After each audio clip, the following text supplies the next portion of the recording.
बकरी में हमें गर्भाधान कराना है तो आपको इन चीज़ों का ध्यान रखना पड़ेगा। बकरी में गर्भाधान दो तरीक़ों से होता है। एक तो होता है प्राकृतिक तरीके से और दूसरा होता है आपका कृत्रिम गर्भाधान होता है। प्राकृतिक गर्भाधान जो नेचुरल तरीके से किया जाता है उसमें ज़्यादा कठिनाई नहीं आती, लेकिन नेचुरल में आपको इन चीज़ों पर ध्यान रखना पड़ता है कि हमें ब्रीड का सिलेक्शन अच्छा करना चाहिए, जो मैंने बताया कि एक बकरा अच्छा होना चाहिए। और उसमें क्या कि जब वो बकरा हो उसमें क्वालिटी क्या क्या होनी चाहिए जो अभी तक बताई गई, उन पर ध्यान देना पड़ेगा। और जो आपको बताया गया कृत्रिम गर्भाधान में उसमें अलग होता है, वो पर्टिकुलर उसमें ज़्यादा आपको रिस्क रहता है, उसको भी बताया जाएगा। तो हम इसमें देखेंगे जो नेचुरल मीटिंग होगी। तो प्राकृतिक गर्भाधान में बकरियों को एक सरल व पारंपरिक तरीका होता है जो जिसमें एक स्वच्छ और उन्नत नस्ल के नर बकरे को, ठीक है, हीट में आई मादा के साथ हम प्राकृतिक गर्भाधान कराते। तो आपको वहाँ पर ये ध्यान रखना चाहिए कि उस समय उसकी उम्र क्या होनी चाहिए। तो नस्ल सुधार के हिसाब से हम अगर बकरी पालन करेंगे और उसके उन्नत तरीके की हमें बकरी तैयार करनी है तो आपको क्या करना पड़ेगा। सबसे पहले आप नस्ल चयन कर लेंगे कौन सी हमें नस्ल है। जो भी आपको ब्रीड बताई गई है मध्य प्रदेश के हिसाब से, राजस्थान के हिसाब से, यूपी के हिसाब से, जिस क्षेत्र में हम रहते हैं उस क्षेत्र की पहले आप जलवायु के हिसाब से बकरी का चयन करें। सिरोही है, जमुनापारी है, बीटल है, बरबरी है, इन नस्लों पर आप काम करेंगे लेकिन नस्ल सुधार पर करेंगे। उस पर हमें प्राकृतिक गर्भाधान में ज़्यादा आपके पास किसान के पास जो बकरियां होती हैं आप एक उन्नत किस्म का नर बकरा ले आइए और अपनी बकरियों के साथ मीटिंग कराएं। तो उसमें देखो क्या क्या होता है। प्राकृतिक गर्भाधान में मुख्य बातों की आप पहले सबसे पहले हीट का पता लगाना होगा आपको। तो जो भी बकरियों में हीट आती है आपको हीट सर्किल के बारे में पता होना चाहिए कि वो 18 से 21 दिन में हीट में आती है। उसके बीच में जो टाइमिंग होती है तो 0 घंटे से लेके आपको 72 घंटे के बीच में बकरी हीट में रहती है। तो शुरू में आपको 12 घंटे छोड़ने हैं और बाद में 12 और 40 घंटे के बीच में बकरी को आप गर्भधारण करा लेना चाहिए। ये चीज़ें अब बकरी हीट में आई, आप उसके पूरे लक्षण आपको बताए गए हैं उन चीज़ों पर। तो जब बकरी बार बार आवाज़ करती है, पूंछ हिलाती है, बेचैन रहती है, यूनी से चिपचिपा पदार्थ जो पारदर्शी पदार्थ निकलता है, पहले एक ऐसा होता है पारदर्शी होता है, पतला होता है, फिर मोटा होने लगता है, फिर इसका रंग एकदम दूधिया कलर में बदल जाता है और ये डिस्चार्ज आता है। ये इन बातों पर गर्भधान की तैयारी होती है। फिर आप देखो सही समय मैंने बताया था बकरी हीट में आने के आप इतने घंटे के भीतर उसे क्या करा लीजिए, गर्भाधान करा लीजिए, ठीक है। 12 से 18 घंटे में करा लेंगे। लेकिन हमें ये नहीं पता चलता है कि हमने अगर हीट देखी है सुबह, हमें ये भी नहीं पता है जब बकरी वो आवाज़ निकालेगी कब 12 घंटे हो गए चाहे 16 घंटे, हमें पता नहीं चलता है। जब बकरी हमें आवाज़ निकालेगा या हमें पता चलेगा तभी हम जान पाते हैं कि बकरी ये हीट में है। उस समय हमें पर ध्यान देना पड़ेगा। तो इसके लक्षण देखने पर दूसरी बार आप बकरे से इसको मीटिंग सबसे पहले करा लेंगे।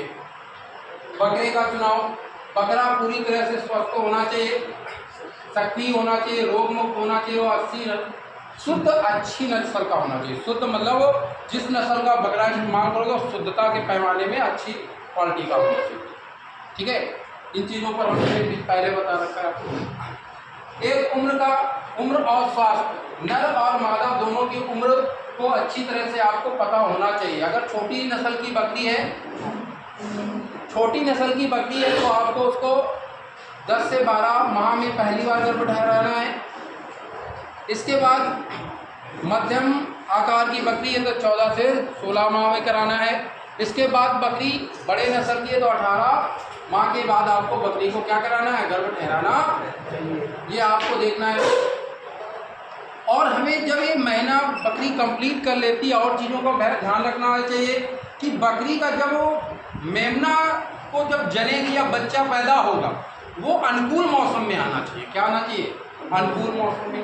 तो पहले अगर हम अप्रैल से मई के बीच में करा लेते हैं क्या, अप्रैल से मई के बीच में करा लेते हैं तो बकरी का गर्भकाल कितने दिन का होता है? 5 महीने 5 दिन का। तो वो जाके सितंबर अक्टूबर में अपने बच्चे को जनेगी। सितंबर और अक्टूबर में उस समय ठंड क्या हो रही होगी?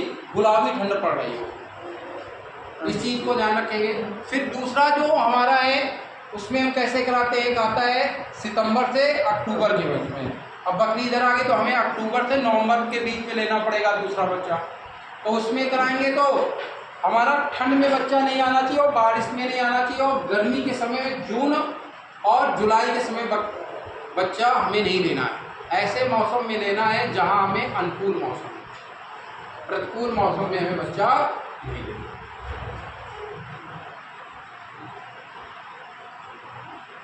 हमें सावधानियां देखनी है। कमजोर और बीमार बकरियों का या बकरों का उपयोग हम नहीं करने वाले। कमज़ोर बकरी है, हम देख रहे हैं कि अभी बकरी में उसकी सही से ग्रोथ नहीं दिख रही, हड्डी दिख रही है, उसका तो हम नहीं लेंगे और कमज़ोर बकरों को नहीं लेंगे। बकरे बीमार कैसे होंगे? सबसे पहले बात में बकरे क्या हो जाते हैं? बीमार हो जाते हैं। कुछ रोगों का उसमें संक्रमण फैल जाता है। जैसे कोई एक मादा है और उसके बच्चेदानी में इन्फेक्शन है, संक्रमित रोग है, बुर्सैलिस रोग है। इसका मतलब होता है समय से पहले बच्चेदानी का मुंह खोल देना। अगर बकरी के उस ऐसी बकरी के साथ जो संक्रमित गर्भाशय है, उस संक्रमित गर्भाशय के साथ बकरा संबंध स्थापित करता है तो बकरा भी इस रोग का क्या हो जाता है? वाहक हो जाता है। क्या हो जाता है? अब वो किसी दूसरी पर्टिकुलर बकरी को इसी तरह संबंध स्थापित करेगा तो वो भी उसमें वो ट्रांसफर करेगा। तो ऐसी बकरियों को हमें अपने बाड़े में पहले उन्हें पहचान करनी है। क्या करनी है? पहचान करनी है और उसका इलाज करना है। अगर इलाज उपाय है तो इलाज सिर से हम ठीक कर लेंगे। अगर ठीक नहीं दिखती तो उसको मार्केट में कटिंग के भाव बेच देंगे। उसको हमारे लिए नहीं आपका जो ब्रीडर है वो क्या हो जाएगा?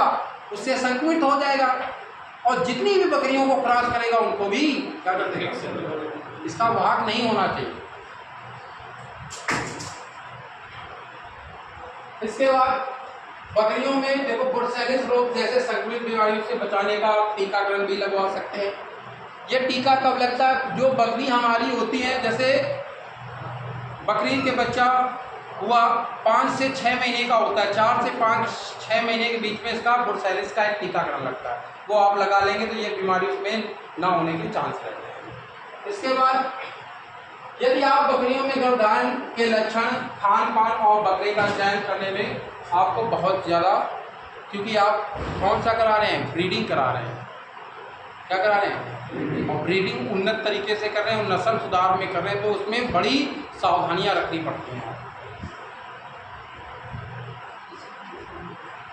इसी प्रकार से आप देखिए बकरियों में कृत्रिम गर्भाधान भी होता है कि ये उन्नत तकनीक है। क्या है?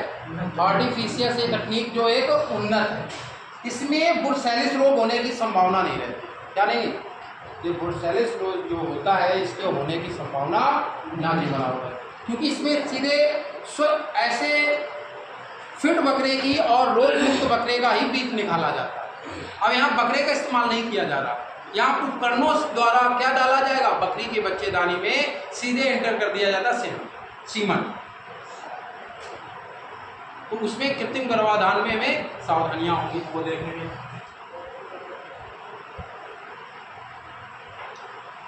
हमें गोट पे एआई क्यों अपनाना चाहिए? तो एआई क्या है?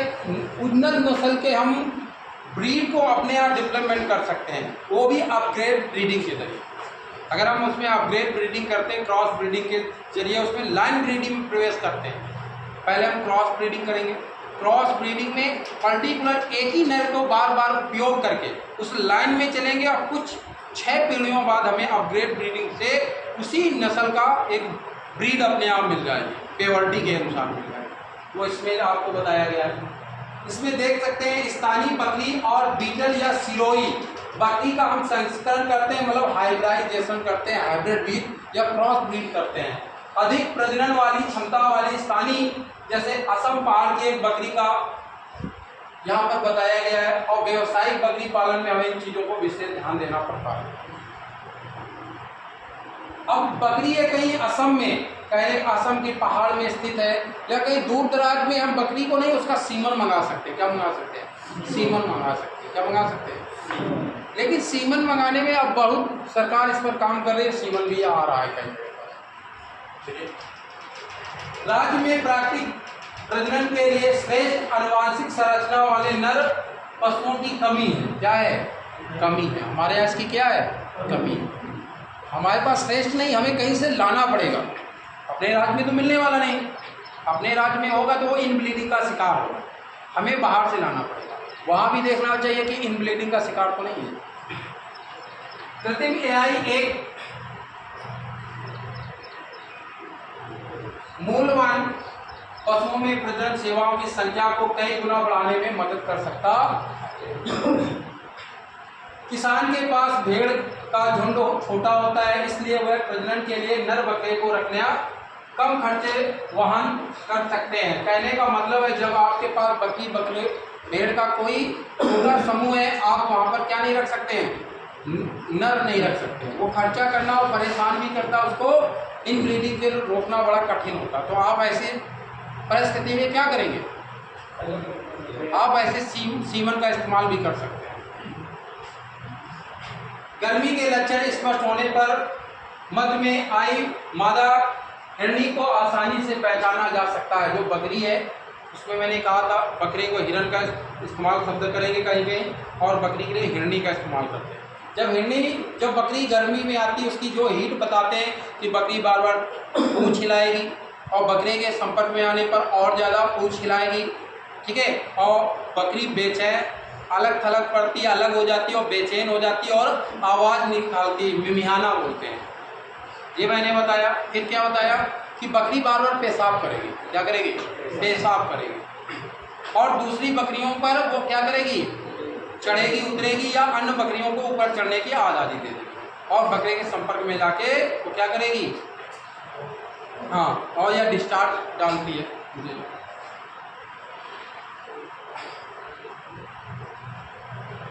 बकरियों में कृत्रिम गर्भाधान निर्धारित तकनीक और निर्रोधन आप काफ़ी संतोषजनक रहता है, संतोषजनक माना जाता है। तो आप इसके लिए उचित डॉक्टर, बढ़िया डॉक्टर, या आप खुद जाके इसमें पहले तो इसे सीखिए, जाके सियादी मथुरा में आप जाके इसकी ट्रेनिंग ले सकते हैं। अलग 5 दिवसीय चलती है, वो ले सकते हैं। अगर हम बात करते हैं प्रत्येक मादा बकरी से हम 14 से 15 महीने में 2 बार बच्चा ले सकते हैं, ये तो बताया मैंने। अगर इस टेक्निक का इस्तेमाल करते हो तो हमें, और सही रूल और सही उसके मौसम चक्र जो मैंने बताया दोनों में ही लोगे तो साल में 2 बार मतलब आप इस तरह 14-15 महीने में आप 2 बार बच्चे उस बकरी से ले सकते हैं। बकरी का प्रजनन व्यवहार ये आपको बताया था कि बकरी में क्या क्या आता है। देखिए, प्रजनन काल में शीतोष्ण व जलवायु में पाई जाने वाली नस्लों में प्रजनन क्रिया आमतौर पर वसंत या शरद ऋतु में होती है। भारतीय नस्लों में अधिकांश नस्लें पूरे वर्ष मादक चक्र या गर्मी में रहती ये रहती।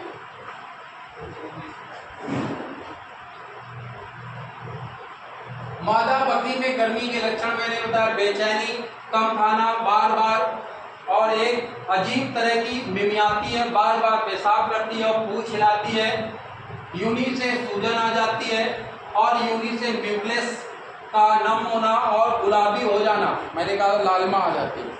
और मादा बकरी में मादक चक्र व गर्मी के कुछ प्रमुख लक्षण रहते हैं। कृत्रिम गर्भाधान में सर्वोत्तम आप इसमें ध्यान रखोगे। कृत्रिम गर्भाधान में आपको इसलिए ध्यान रखना है AM PM का नियम चलता है। अगर बकरी सुबह हीट में आई तो उसको शाम में को कराना पड़ेगा, लेकिन जब बकरी कृत्रिम गर्भाधान कराया था उसको 2 बार सीमन डालना पड़ता है। एक अभी डालोगे, उसके 12 जब डालोगे उसके 12 घंटे बाद फिर डालना पड़ता है कृत्रिम गर्भाधान। गर्मी, शुरुआती गर्मी में आप बहुत कम मात्रा में वो क्या करता है, न्यूक्लियस मौजूद रहता है। जैसे जैसे गर्मी बढ़ती है पारदर्शी होता चला जाता है। यूनी से तरह दिखने वाला जो गर्मी के अंत में आपको बताया गया, ये थोड़ा और मटमैला हो जाता है और ये गाढ़ा होता है डिस्चार्ज, जो प्रजनन के लिए क्या होता है सर्वोत्तम समय माना जाता है। देखिएगा गर्मी शुरू होने के कितने घंटे, 24 से 30 घंटे के बीच में आपके बाद गर्मी के लक्षण दिखने पर इसके बाद बकरी की अवधि के अंत में ये जो सफ़ेद प्रकार का पनीर जैसा दिखता है वैसे कलर में हो जाता है। ठीक है, वही गायों के मामले में दिखाया है, उसमें हमें तो पढ़ना नहीं। अब ये सब चीज़ें आपको देखना, उसी में आपको क्या करा लेना है, क्या करना है, करवा लेना उसी समय।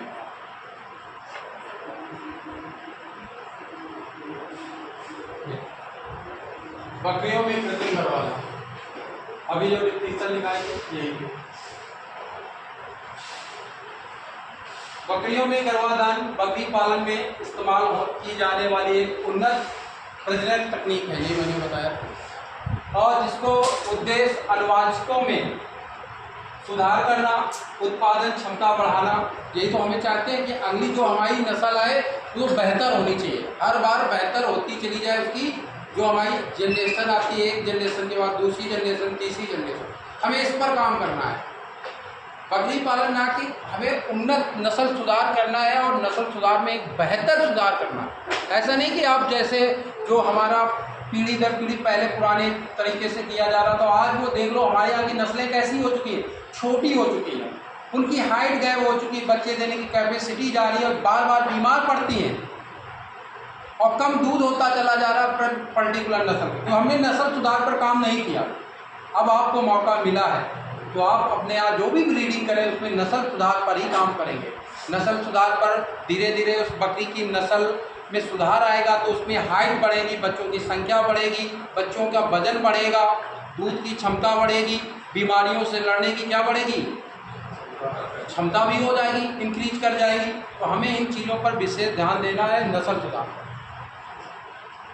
तो हमें उत्पादन बढ़ाना है, उत्पादकता बढ़ाना है, प्रजनन को कुशलतापूर्वक नियंत्रित करना है। हमें नियंत्रित वातावरण में ही क्या लेना है। अगर हम जब कृत्रिम गर्भाधान करते हैं तो नियंत्रित हमें क्या मिलता है, हम जिस मौसम में बकरी हीट लाएंगे, हीट भी ला सकते हैं, अभी भी दिखाएंगे आपको। एक स्पॉन आता है, उसको 30 से 40 रुपये उसका खर्च में आ जाता है। बकरी के वो वर्जाइना से डाल के एंट्री कर दिया जाता है और उसको उसके अंदर कम से कम 10 से 12 दिन उसके अंदर रखा जाता है। इसके बाद उसको बाहर निकाल लिया जाता है। निकालने के 5 से 6 दिन बाद वो बकरी हीट में आ जाती है, बकरी हीट में आ जाती है। और भी ये टीकाकरण द्वारा दवा टेबलेट खिला के, लेकिन ये उन्नत तरीके का है। अभी दिखाएंगे, इसमें बकरी आएगी, आगे दिखाएंगे, इसको भी दिखाते हैं। अब इस विधि से किसानों को कई बकरे रखने की जरूरत नहीं है। हमें जैसे हमने 100 बकरी है, 20 बकरी के लिए हमें कितने बकरे चाहिए, एक बकरा चाहिए। अगर हम जिस तरीके से कह रहे हैं 100 बकरी रखेंगे तो 5, और एक सीजन में जो बकरी का पीरियड आता है जिसमें बकरी हीट में आना शुरू करती है, एक बकरा नर बकरा कितने 40 से 50 बकरियों को ही क्रॉस कर सकता है। लेकिन हमारे पास ज़्यादा बकरियां हैं और बार बार हमारे पास इन ब्लीडिंग होती रहेगी तो हम बड़ा कन्फ्यूजन में रहेंगे। तो हम ऐसे समय पर कृत्रिम गर्भाधान से ये काम आसानी से कर सकते हैं और इन ब्लीडिंग से बच सकते हैं। इसमें अनुवांशिकी का प्रयोग करके अनुमान लगा सकते हैं कि प्राकृतिक संभोग से जुड़े हुए खर्च और जोखिम कम रहते हैं। कृत्रिम गर्भाधान के लाभ क्या है। कृत्रिम गर्भाधान के एक मुख्य इससे प्रमुख लाभ अनुवांशिक सुधार है। हमारा काम है नस्ल सुधार में काम करना। क्या करना है, नस्ल सुधार, यही काम होता है। किसान विश्व भर में प्रमाणित बकरों से उच्च गुणवत्ता वाले बीज प्राप्त कर सकते हैं जिससे दूध उत्पादन में वृद्धि हो, मांस उत्पादन में वृद्धि हो। हम जिसके लिए काम करना चाहते हैं, दूध के लिए तो दूध वाली ब्रीड का चयन करेंगे, मांस के लिए तो मांस वाली ब्रीड का चयन कर लेंगे। क्योंकि हम भारत को बकरी पालन के हिसाब से 4 भागों में बांटा गया है। एक उत्तर ठंड के इलाकों में, यहाँ पर बकरियाँ किसके लिए पाली जाती हैं, रेशे और मांस के लिए पाली जाती हैं। लेकिन हम भारत के दूसरे भाग में रहते हैं बकरी पालन के हिसाब से, जहाँ पर बकरी को किसके हिसाब से बांटा गया है, उत्तर पश्चिमी अर्ध सूक्ष्म और सूक्ष्म क्षेत्रीय भागों में। जहाँ आता है पंजाब, हरियाणा, यूपी, राजस्थान, मध्य प्रदेश, राजस्थान, यहाँ पर बकरियों के लिए बहुत अच्छा क्लाइमेट है। तो यहाँ की जो भी बकरियाँ हैं पर्टिकुलर उस पर काम करेंगे आप। सुधार कर सकते हैं। रोगों का संचरण नहीं होता, जैसे मैं बुरसैलिस रोग बताया था, समय से पहले बच्चेदानी का मुंह खोल देना, उस पर काम है।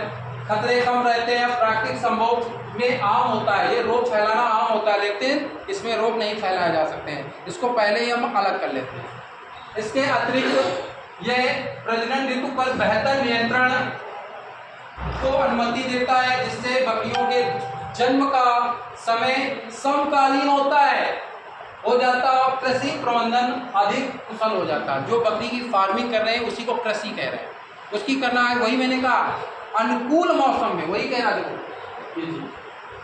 समय समकालीन हो जाता है, ऐसा समय हो जाता है जो अनुकूल रहता है उसके